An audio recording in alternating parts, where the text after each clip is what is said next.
Una de las herramientas más importantes con que cuentan los médicos son procedimientos adecuados que les permitan obtener un diagnóstico preciso de la condición física de sus pacientes. Sin un buen diagnóstico es prácticamente imposible encontrar un buen tratamiento. Y lo mismo ocurre con otras áreas de la vida. Por ejemplo, muchas personas perciben que hay algo que no anda bien en el ser humano. Hay algo evidente que no está bien en la sociedad humana. Pero esas personas no son capaces de poner el dedo sobre la llaga porque no cuentan con los medios necesarios para hacer un diagnóstico certero de nuestra condición verdadera. Necesitamos algún instrumento apropiado que nos permita diagnosticar el estado en que se encuentra el alma humana y entonces buscar una solución que sea adecuada para el problema. Y eso es precisamente lo que yo pretendo hacer en la mañana de hoy al considerar el pasaje de Romanos capítulo 3 que leímos hace un momento. Solo Dios puede hacerle una radiografía al corazón del hombre. Y lo que nosotros tenemos en este pasaje es algo así como el reporte del radiólogo. Le va a un lugar, se hace una radiografía y el radiólogo, la persona que sabe interpretar lo que está viendo allí, le da un reporte. Bueno, ya Dios hizo la radiografía, pero lo que nosotros tenemos en el capítulo 3 de Romanos es el reporte del radiólogo escrito por el apóstol Pablo bajo inspiración divina. Ahora, yo debo hacer la aclaración de que a pesar de que este es un reporte sumamente negativo, muy negativo, mi propósito en esta mañana no es que salgamos de aquí aplastados, deprimidos, sino más bien llenos de esperanza y sobre todas las cosas abrumados por la grandeza del amor de Dios. Mis hermanos, yo pretendo en esta mañana, y es mi oración por ustedes como creyentes y aún los que están aquí que no conocen al Señor, que nosotros salgamos de este lugar abrumados, sobrecogidos de la grandeza del amor de Dios que proveyó una solución tan extraordinaria al complejo problema humano. Este pasaje de Romanos 3 se encuentra en una amplia sección de la carta que va desde el capítulo 1 hasta el capítulo 11, donde Pablo nos explica con lujos de detalles todos los componentes de la obra salvadora de Cristo, para luego introducir una serie de exhortaciones a partir del capítulo 12. Pablo dice en el capítulo 12 de Romanos: así que, hermanos, por todo lo que yo he dicho ya acerca de la obra salvadora de Cristo, os ruego por las misericordias de Dios que presentéis vuestros cuerpos en sacrificio vivo, santo, agradable a Dios, que es vuestro culto racional. No os conforméis a este siglo, sino transformaos por medio de la renovación de vuestro entendimiento. Es basado en esas misericordias de Dios reveladas en el Evangelio que el apóstol Pablo nos hace este llamado a consagrar por entero nuestra vida al Señor, a continuar siendo transformados por medio de la renovación de nuestro entendimiento. De manera, mis hermanos, que este pasaje de Romanos 3, miembros de Iglesia Bíblica del Señor Jesucristo, escuchen esto con atención. Este pasaje de Romanos capítulo 3 no es parte de un mensaje evangelístico que el apóstol Pablo predicó a un grupo de incrédulos en el siglo primero. Lo que tenemos aquí es un recordatorio a los cristianos, es un recordatorio a los creyentes de la iglesia en Roma y a todos nosotros del estado en que nos encontrábamos cuando Cristo nos rescató. Este reporte radiológico consta de dos partes. La primera contiene dos declaraciones generales acerca de la condición espiritual de la raza humana, versículos 9 y 10, mientras que en los versículos 11 al 18 encontramos 6 manifestaciones específicas de los estragos que el pecado ha causado en el asiento mismo de nuestra personalidad. Veamos entonces, en primer lugar, las dos declaraciones generales. Romanos capítulo 3, versículo 9. Pablo se pregunta: ¿qué pues? ¿Somos nosotros los judíos mejores que los paganos? ¿Somos nosotros los judíos mejores que el mundo grecorromano a nuestro alrededor? Dice él: en ninguna manera, pues ya hemos acusado a judíos y a gentiles que todos están bajo pecado. Primera declaración: todos están bajo pecado. Noten, mis amados hermanos y amigos que están aquí, que allí no dice simplemente que todos cometemos pecados, como si se tratara de algo incidental en nuestras vidas. Una frase que la gente usa mucho es: bueno, nadie es perfecto. Cuando tú le llamas la atención a alguien, nadie es perfecto. Pero eso no es lo que Pablo está diciendo aquí. Lo que Pablo dice en este pasaje es que todos los seres humanos, sin excepción, nacen bajo pecado. Es decir, están sometidos a una esclavitud. Mis amados hermanos, nosotros pertenecemos a una raza de gente esclavizada al pecado. Por supuesto, el pecador no se ve a sí mismo de ese modo, porque el pecado astutamente opera a través de la propia voluntad del pecador, de manera que el pecador siempre hace lo que él quiere hacer. Cada vez que el pecador actúa de su propia voluntad, y consecuentemente él piensa que es un hombre libre, porque él hace lo que le da la gana. Pero lo que la Biblia enseña es que la voluntad ha sido esclavizada al pecado. Por lo tanto, siempre lo que el pecador quiere hacer está regido por algún principio pecaminoso, aun cuando lucha con el pecado. Un hombre puede decidir no ir a un prostíbulo, por ejemplo, porque quiere cuidar su reputación, porque quiere guardarse de una enfermedad, por muchísimas razones que no son la gloria de Dios. Así que aún el principio que lo mueve a guardarse del adulterio, a guardarse de la fornicación, no es precisamente lo que la Biblia llama una buena obra, como veremos en un momento. Es un principio egoísta el que está funcionando detrás. Consecuentemente, todos tenemos un serio problema legal delante de Dios, porque violamos constantemente su voluntad. Versículo 10, como está escrito: no hay justo ni aún uno. Todos estamos bajo pecado, no hay justo ni aún uno. Ese es el veredicto que ya fue emitido en la Suprema Corte de Justicia del universo. Si usted no lo sabía, hay una Suprema Corte de Justicia en el universo, y el juez de esa Suprema Corte es Dios. Y el veredicto ya fue emitido. Todos, sin excepción, somos culpables. En el mundo entero no hay una sola persona que pueda ser considerada justa según el estándar de Dios. Permítanme hacerles una pregunta. ¿Cuál es el más importante de todos los mandamientos de la ley moral de Dios? ¿Cuál es el mandamiento más importante? ¿Es no matarás, no cometerás adulterio, no mentirás? ¿Cuál es el mandamiento más importante de la ley moral de Dios? Bueno, Cristo responde esta pregunta en Mateo capítulo 22, versículo 37. Él dice allí: el primero y más grande de los mandamientos es este: amarás al Señor tu Dios con todo tu corazón y con toda tu alma y con toda tu mente.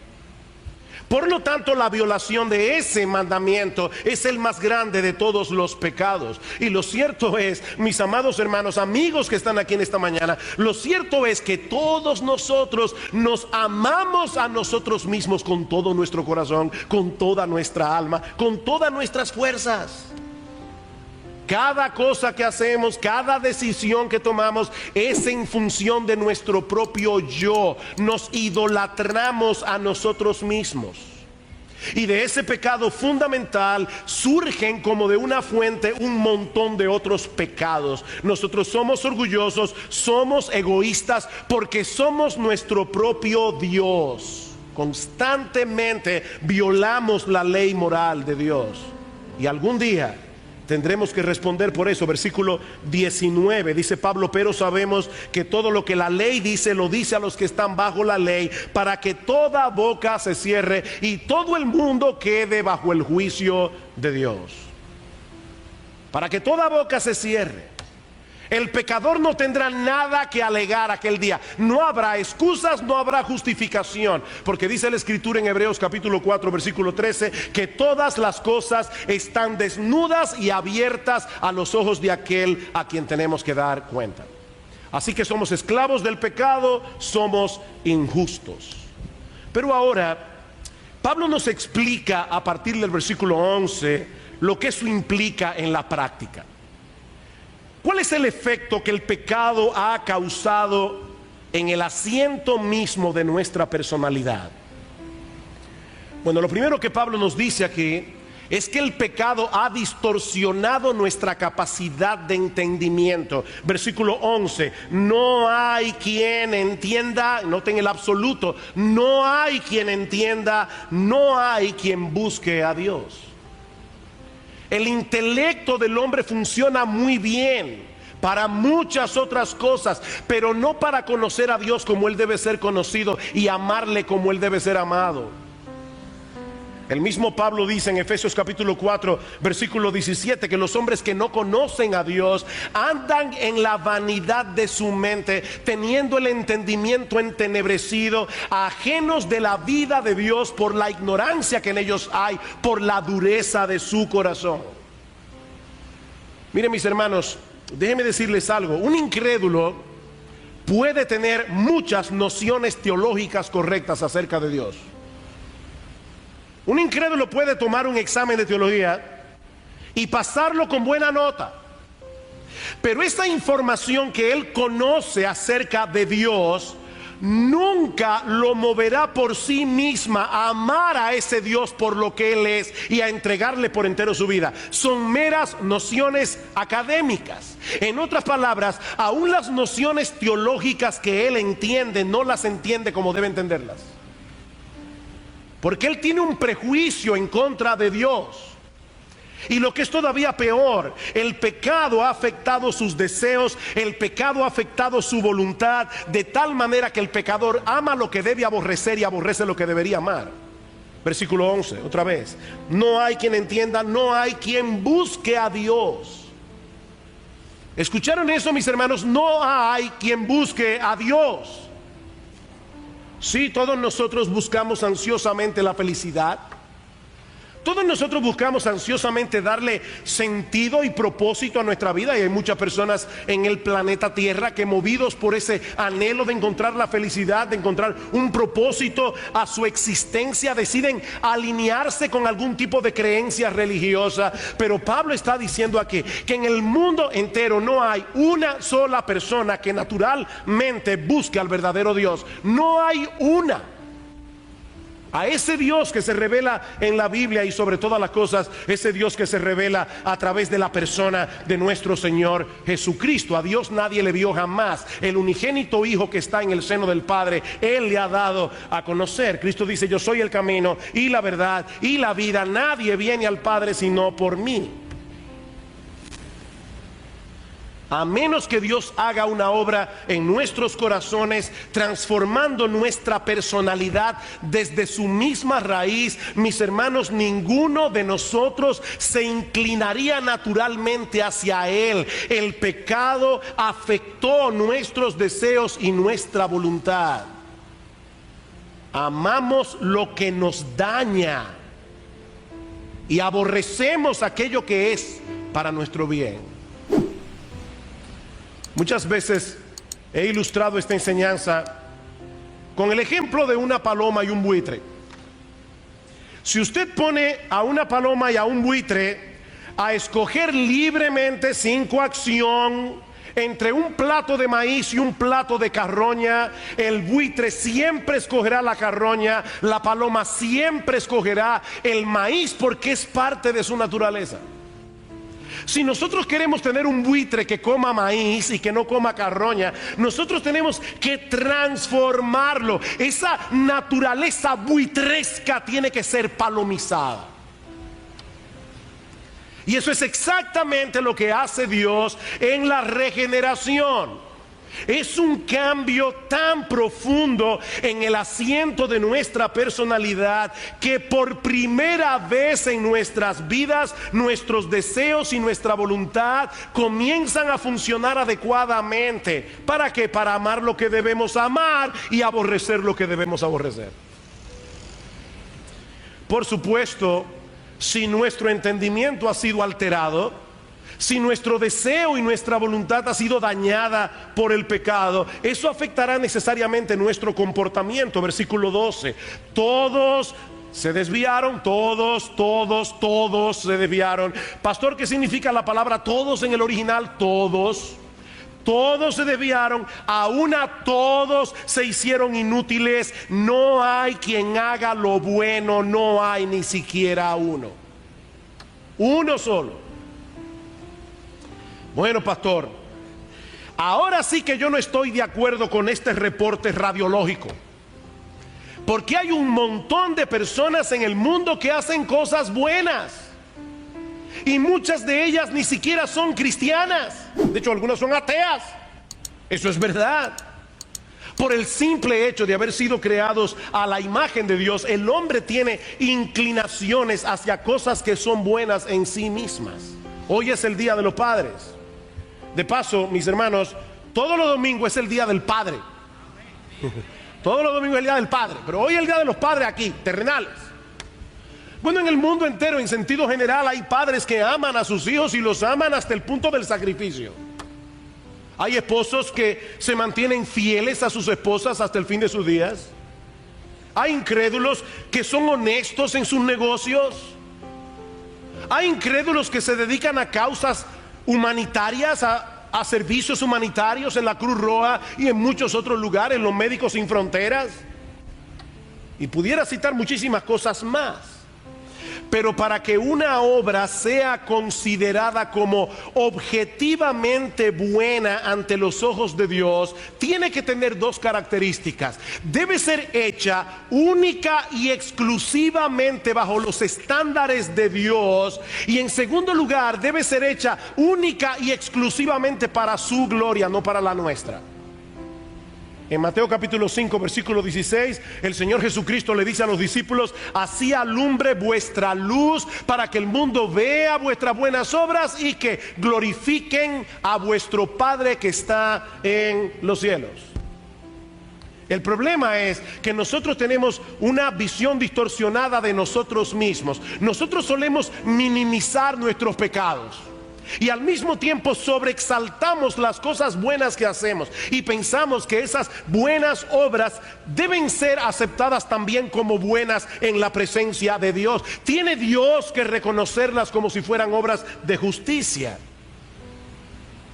Pero ¿saben qué, mis amados hermanos, amigos que están aquí en esta mañana? Hay una diferencia abismal entre el concepto que Dios tiene de justicia y el que nosotros tenemos.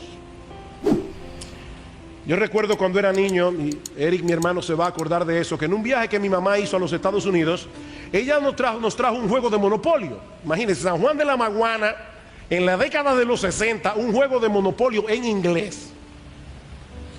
Nosotros estábamos monos con el juego, Monopolio.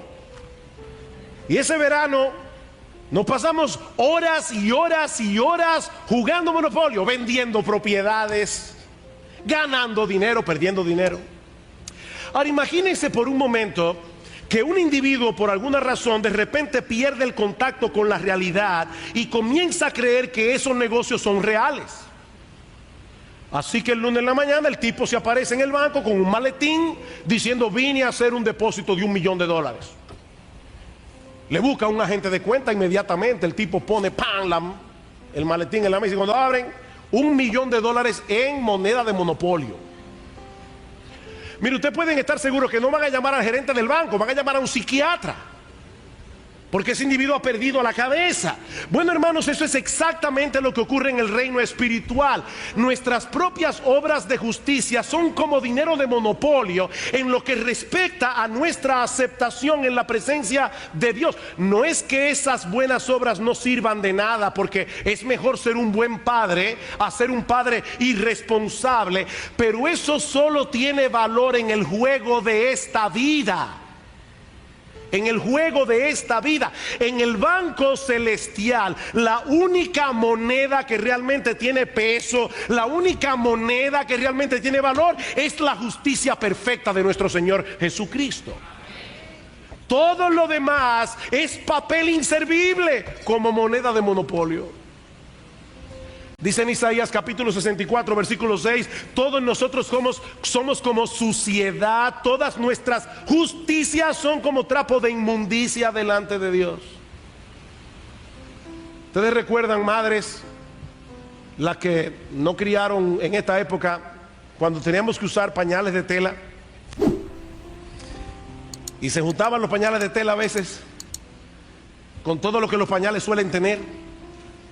Y si usted dejaba eso por un rato, acumulándose ahí algunas horas, y sobre todo con el calor de República Dominicana, el olor que eso emana es insoportable.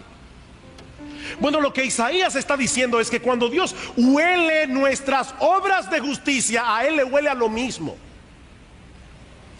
Son como un trapo de inmundicia delante de Él. Así que no hay justo ni aún uno, no hay quien entienda, no hay quien busque a Dios, no hay quien haga lo bueno, no hay ni siquiera uno. Pero el reporte radiológico no ha terminado. Versículo 13. Sepulcro abierto es su garganta, con su lengua engañan, veneno de áspides hay debajo de sus labios, su boca está llena de maldición y de amargura. La Biblia dice que de la abundancia del corazón habla la boca. Mateo capítulo 12 versículo 34. Si tú llenas un vaso de agua hasta rebosar, lo que va a salir hacia afuera no es jugo de naranja. Y lo que Pablo nos dice aquí es que nuestras conversaciones, lo que nosotros hablamos, lo que el hombre suele hablar en sentido general, revelan cosas muy preocupantes de lo que hay en el corazón del hombre. Alguien parafraseó este pasaje con las siguientes palabras: su lengua está llena de fraude, sus labios están manchados con veneno, su boca está llena de hiel, su lengua es una espada para atravesar a los hombres y su garganta un sepulcro donde los entierra. Yo les decía que el reporte no era muy agradable de leer. Miren, mis hermanos, si hay algo que refleja el carácter perverso y contradictorio del hombre, es su hablar.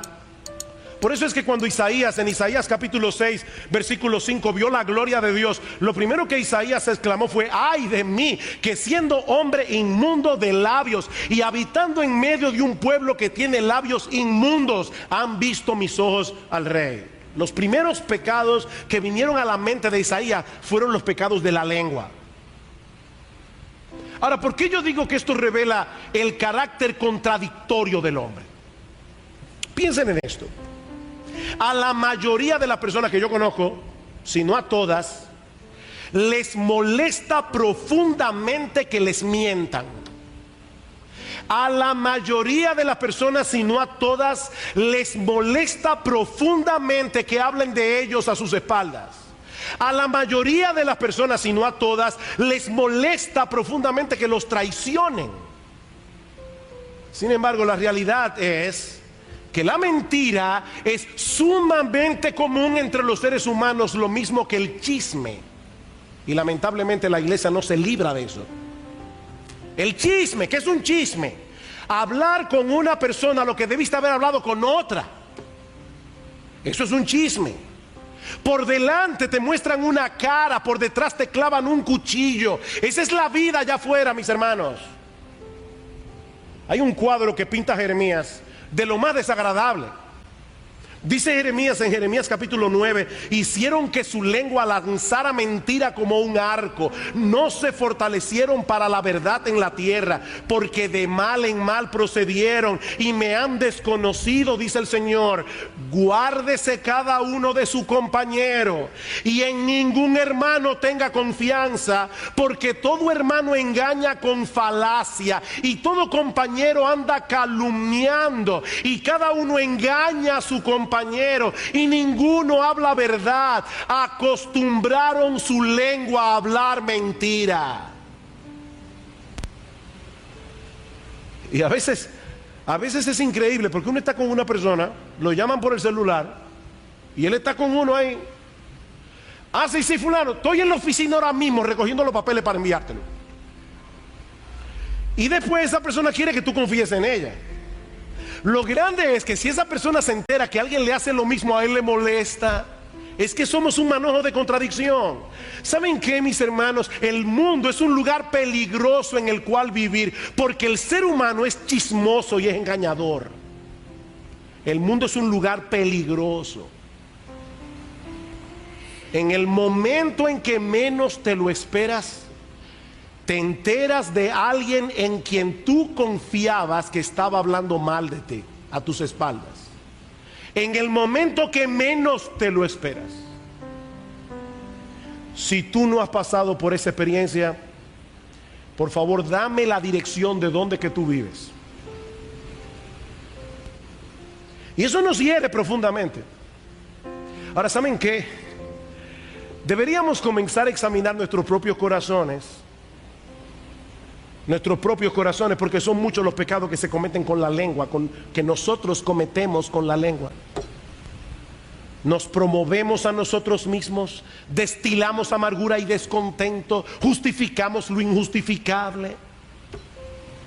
En definitiva, lo que nuestras conversaciones reflejan del carácter humano es bastante deprimente.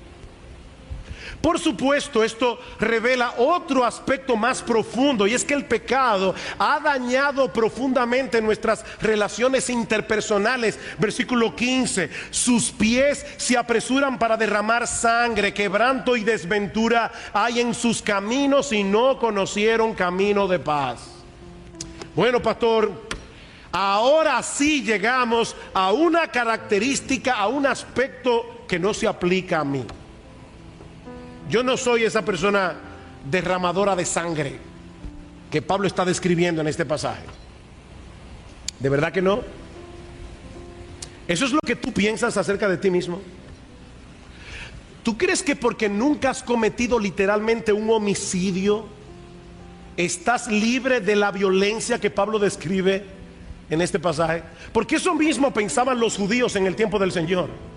Escuchen lo que dice Cristo en Mateo capítulo 5 versículo 21. Oísteis que fue dicho a los antiguos: no matarás, y cualquiera que matare será culpable de juicio. Pero yo os digo que cualquiera que se enoje contra su hermano será culpable de juicio, y cualquiera que diga necio a su hermano será culpable ante el concilio, y cualquiera que le diga fatuo o racá en arameo, cualquiera que le diga imbécil, bueno para nada, cabeza hueca, estúpido, quedará expuesto al infierno de fuego.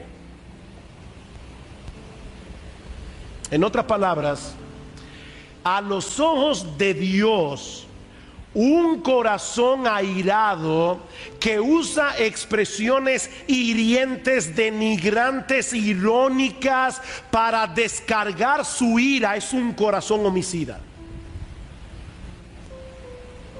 Así es como Dios lo ve, no como tú lo ves. Es como Dios lo ve. Como bien ha dicho alguien, si bien es cierto que el acto homicida es más serio que el deseo es de la misma naturaleza que el acto.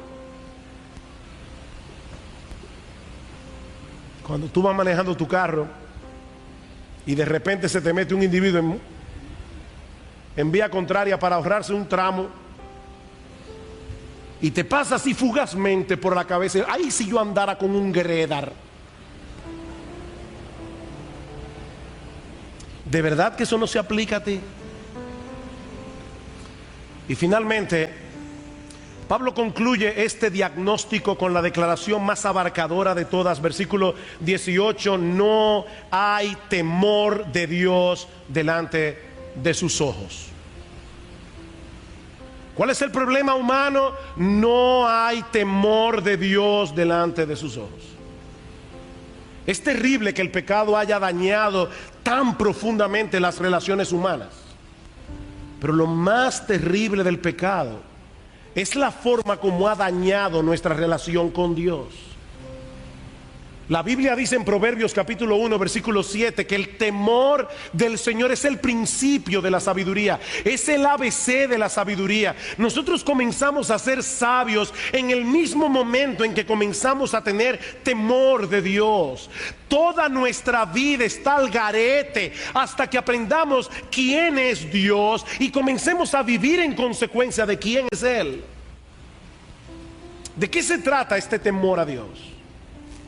Bueno, ese temor puede ser descrito como la reverencia que nosotros deberíamos experimentar al estar delante de un Dios como el que la Biblia describe. Incluso pudiéramos decir que ese temor incluye el terror que los pecadores deberían sentir al estar enemistados con un Dios todopoderoso. Reverencia, temor. De manera que lo que Pablo está diciendo en este pasaje es que el gran problema del hombre es que él ha decidido, él ha tomado la decisión voluntaria de vivir su vida de espaldas a Dios, como si lo que Dios pensara acerca de las cosas no tuviera la menor importancia. No hay temor de Dios. Miren, mis hermanos, si nosotros tuviéramos que resumir en una sola frase, ¿cuál ha sido la causa de todos los desastres ocurridos a través de la historia humana? Esta sería sin duda la más precisa de todas. No hay temor de Dios delante de sus ojos. El hombre es enemigo de Dios. Y lo raro es, eso es lo más raro del caso, lo raro es que el hombre que no le tiene temor a Dios, entonces comienza a tenerle temor a cosas que son menores que Dios. El hombre que no le teme a Dios le teme a los hombres. El hombre que no le teme a Dios muchas veces le tiene temor a fuerzas misteriosas del universo. El otro día mi esposa estaba hablando con alguien que estaba convencida del poder de los malos de ojos. Hay mucha gente que anda con un azabache, anda con un resguardo porque le tienen temor al mal de ojo. No le tienen temor a Dios, y precisamente porque no le tienen temor a Dios viven temiéndole a un montón de disparates, incluyendo al hombre mismo. No hay temor de Dios. Y esa enemistad del hombre hacia Dios se manifiesta en todas las esferas de la vida. Es por eso que esta doctrina que yo estoy predicando hoy aquí ha sido denominada por los teólogos como la depravación total o la corrupción radical. La palabra radical viene del latín radix, que significa raíz. Lo que esta doctrina enseña no es que todos los hombres sean todo lo malo que pudieran llegar a ser. No hay gente que son más malas que otras. Lo que esta doctrina enseña no es que todos los seres humanos son completamente incapaces de hacer cosas buenas. No hay hombres incrédulos que hacen cosas buenas. Cristo dice en Mateo capítulo 7: si vosotros siendo malos sabéis dar buenas dádivas a vuestros hijos, ¿cuánto más vuestro Padre Celestial dará buenas cosas a los que le pidan? Ahora, noten la evaluación de Cristo. Las personas se ven a sí mismas como gente buena que a veces hace cosas malas. Cristo dice: no, ustedes son malos que a veces hacen cosas buenas. Si vosotros siendo malos, ustedes son malos, pero saben dar buenas dádivas a vuestros hijos. Así que el hombre es capaz de hacer cosas buenas. Pero cuando decimos que el hombre está totalmente depravado, lo que queremos decir es que todas las facultades humanas han sido afectadas, han sido dañadas, han sido corrompidas por el pecado. El intelecto, la voluntad, las emociones. Mis amigos, mis hermanos, ese es el diagnóstico de Dios. Ese es el diagnóstico de Dios. Pero yo les decía al principio que mi propósito en esta mañana no era que ustedes salieran deprimidos de este lugar, aplastados, porque es aquí precisamente donde el evangelio de Jesucristo brilla en todo su esplendor. Porque fue precisamente por causa de ese hombre descrito en Romanos 3, enemigo de Dios, dañado por el pecado, que Dios diseñó un plan de salvación centrado en la vida, la muerte y la resurrección de nuestro gran Dios y Salvador Jesucristo. Para rescatar a ese hombre, a ese hombre. Mis hermanos, no lo olviden, esa era la condición en que tú y yo nos encontrábamos cuando Cristo nos rescató. Esa era la condición en que tú y yo nos encontrábamos cuando Dios decidió escogernos para salvación desde antes de la fundación del mundo.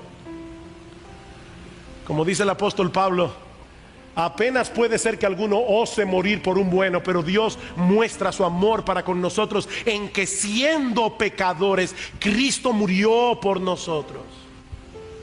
Es por eso que esta doctrina es tan importante, hermanos. Porque nadie puede llegar a aquilatar el amor de Dios en toda su belleza. Nadie puede entender a plenitud el evangelio, ni llegar a deleitarse y a gozarse en la salvación que nosotros tenemos en Cristo, hasta que no llegue a entender cuál era la condición de la que fue rescatado. Efesios capítulo 2. Carta de Pablo a los Efesios capítulo 2.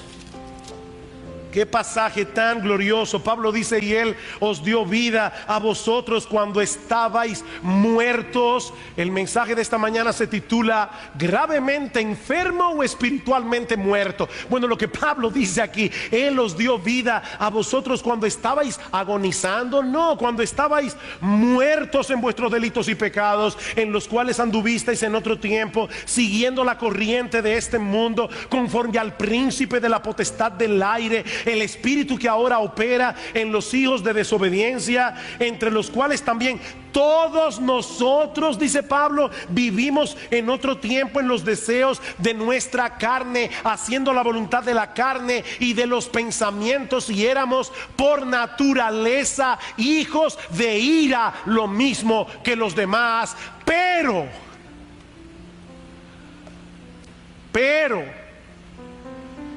qué glorioso, pero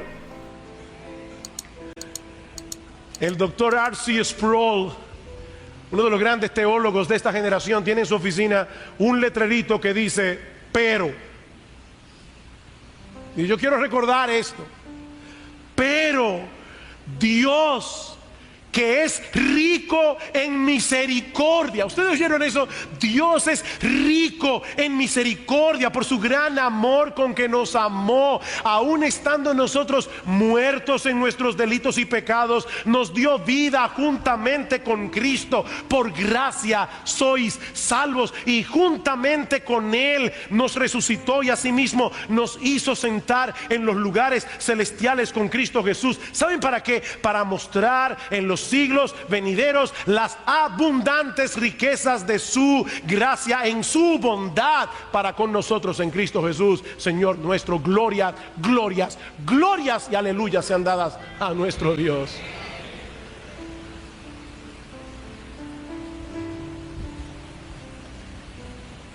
Recientemente nosotros concluimos aquí en la iglesia una serie de mensajes sobre la adoración congregacional. Y vimos el papel tan importante que juega el evangelio en todo esto. ¿Tú quieres darle a Dios la adoración que Él merece? ¿Tú quieres realmente venir a la iglesia con un corazón preparado para alabar a Dios como Él debe ser adorado y alabado?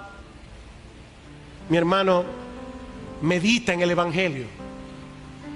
Medita en el evangelio.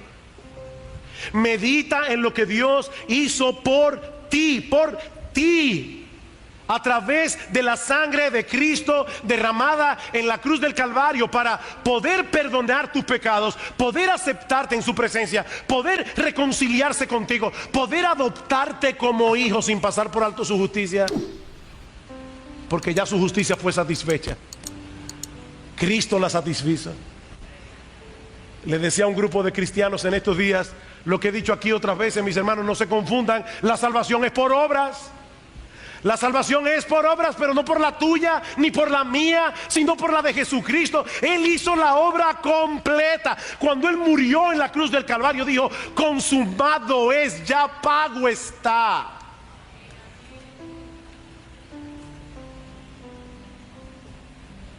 Eras enemigo de Dios, estabas muerto en tus delitos y pecados, pero Él decidió rescatarte por una razón que nosotros no podemos entender, porque está en Dios, no en ti. Dios decidió con nombre y apellido elegirte para salvación desde antes de la fundación del mundo, como veremos el domingo que viene. Dios decidió eso, te escogió. Sin una comprensión adecuada de esta doctrina, mis hermanos, nosotros no podremos crecer en nuestras vidas cristianas. Sin una comprensión adecuada de estas doctrinas, esto no es meramente académico. Nosotros no podremos crecer en humildad. Y si tú no creces en humildad, tú no vas a crecer espiritualmente. Escucha lo que dice Dios: porque así dijo el alto y sublime, el que habita la eternidad y cuyo nombre es el Santo. Yo habito en la altura y en la santidad y con el quebrantado y humilde de espíritu, para hacer vivir el espíritu de los humildes y para vivificar el corazón de los quebrantados. Dios mora, Dios está cerca con el que es contrito de espíritu, con aquel que se humilla. Mi hermano, cuando tú sientas que tu corazón se llena de orgullo, cuando tú sientas que tu corazón se está llenando de autojusticia, y de repente tú te ves a ti mismo comparándote con otros hermanos de la iglesia y sintiéndote superior, eso a veces es muy sutil. Pero cuando eso comience a ocurrir, cuando tú te des cuenta que esa levadura maldita está obrando en tu corazón, cuando comience a hacerte difícil perdonar a los demás, mi amado hermano, recuerda quién eras tú sin la gracia de Dios. ¿Quién eras tú sin la gracia de Dios?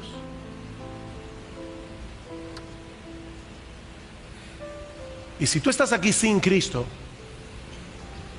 si tú nunca has venido a Él, reconociendo que esta radiografía que nosotros hemos considerado hoy es un cuadro preciso de tu propia condición delante de Dios, mi amigo, yo quiero poner delante de ti la invitación del Evangelio. Es obvio, por lo que nosotros hemos visto aquí, que ningún ser humano tiene la capacidad de salvarse a sí mismo. Es obvio. Un muerto no puede darse vida a sí mismo. Un pecador no puede darse a sí mismo un veredicto de no culpabilidad. Eso solamente lo puede hacer Dios en su corte celestial. Pero ¿sabes cuál es el medio que Dios usa para obrar en el corazón humano? En ese corazón muerto, en ese corazón que nada puede hacer. ¿Sabes cuál es la obra, el medio, el instrumento que Dios usa para hacer esa obra en el corazón? La proclamación de las verdades que tú has escuchado hoy. Ningún ser humano procurará ser salvado hasta que descubra su propia impotencia para salvarse. Ningún ser humano clamará para ser salvado hasta que descubra su propia impotencia. ¿Saben qué? Esa es la gran diferencia entre el cristianismo y todas las demás religiones. La gran diferencia. Todas las religiones del mundo te dicen lo que debes hacer para alcanzar el favor de Dios. El cristianismo te anuncia lo que ya Dios hizo en Cristo para mostrarle su favor a personas que no merecían ser salvadas. Yo no vine aquí a proclamarte lo que tú debes hacer. Lo que te estoy anunciando con gozo, con alegría en el corazón, es lo que ya Dios hizo en Cristo. Mi amigo, esa es la oferta del Evangelio. Hay perdón en Cristo para todo aquel que se arrepiente de sus pecados, para todo aquel que descansa únicamente en la gracia de Cristo, en la justicia de Cristo, en la muerte de Cristo en la cruz. Sí tenemos un gravísimo problema, pero Dios envió para resolverlo un grandísimo Salvador. Ven a Cristo hoy, mi amigo. Pídele a Él que te salve. Pídeselo a Él que transforme tu corazón. Pídele incluso que te haga percibir tu impotencia. Allí donde estás sentado, pídele que te haga percibir lo horrendo de tu pecado, porque dice la Escritura que Dios no desprecia al corazón contrito y humillado, y que ningún ser humano que venga a Cristo clamando por misericordia será desechado. Ven a Cristo hoy y serás salvo.